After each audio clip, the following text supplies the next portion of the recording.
asalaamaaleykum sama gars yi c'est Omzo TV officiel technologie en wolof nuyu naa leen jaar leen di leen jaajëfal bu baax a baax di la fàttali rek bi c'est la première fois yaa ngi toog doomu suñu chaîne ñu ngi lay invité nga abonné da nga bës cloche notification ndax nga mën di recevoir suñu yeneen vidéo tey nag dañuy ñëwaat si beneen astuce nag di changer nom de sa wifi nga am benn modem nga bëgg a changer nom bi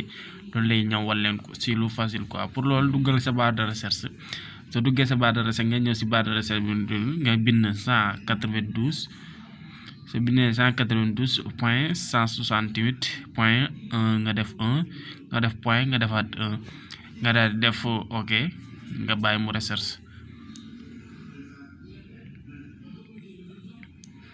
cliquer noonu bind 192.168.1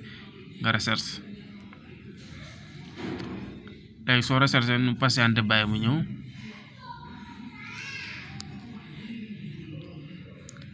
léegi dañuy patienté bàyyi mu ñëw recherche day patienté bàyyi mu ñëw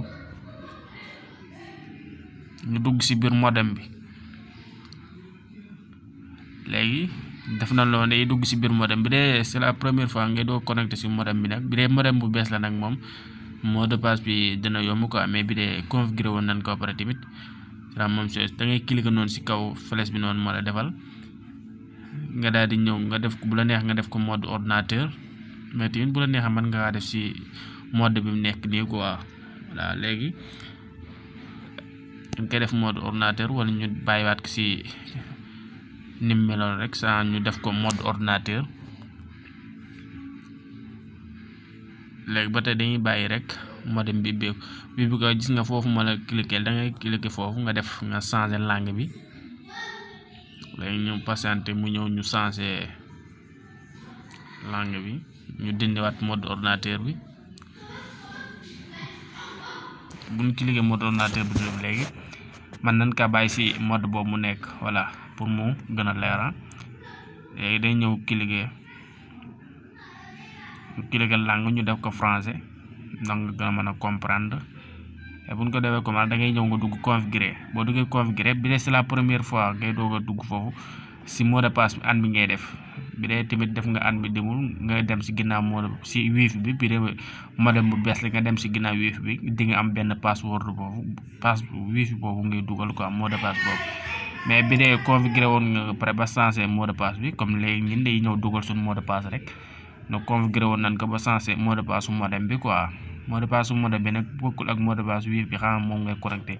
mot de passe bi ngay dugal nag mooy pour nga mën a am accès ci biir modem bi changer nom bi yëpp quoi ak mot de passe bi yëpp léegi dugg nañ ci daan ci ñëwaata yoon wala tamit nar ka ngay def ba changer kii bi mot de passe bi léegi dugal nañ suñ mot de passe modem ba pare léegi day def ok bàyyi bu ñëw léegi xool voilà léegi ñëw na bu ñëwee gis nga foofu ñu la defal flèche bi noonu ci kaw ci paramétrage de wifi bi foofu ngay cliquer ci ko ci digg bi noonu rek ñu lay defal muy paramétrage de wifi foofu ngay cliquer soo ci cliquer nga patienté bàyyi mu ñëw léegi bu ñëwee gis nga automatiquement day ibbi ko fi nom bi nekk yëpp moo nekk flèche bi moo nekk noonu ci kaw en plus ak fii mot de passe bi nekk tamit daf la gën daal xam naa ne daan ñëw ak yéen ci beneen astuce incha allah wax la nag ngay def ba changer mot de passe bi mais nom bi la ñëwoon wax leen nag nga koy changer quoi léegi gis nga ñu efface ñu defaat suñ beneen nom exemple ñu def suñ beneen nom am na nom bi ci nom mais das koy changer ñu defaat ci beneen nom quoi voilà ñu xalaat wala ñu def ci nef voilà on efface def c'est point defaat n def point def f voilà léegi dañuy def enregistrer automatiquement rek bu ñu enregistrer day daati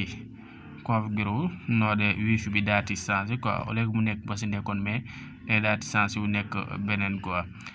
voilà j'espère que gars yi assez bi leer na di wax ngeen wéy di abonné tey partager rek incha allah di leen dig daje à la prochaine vidéo incha allah.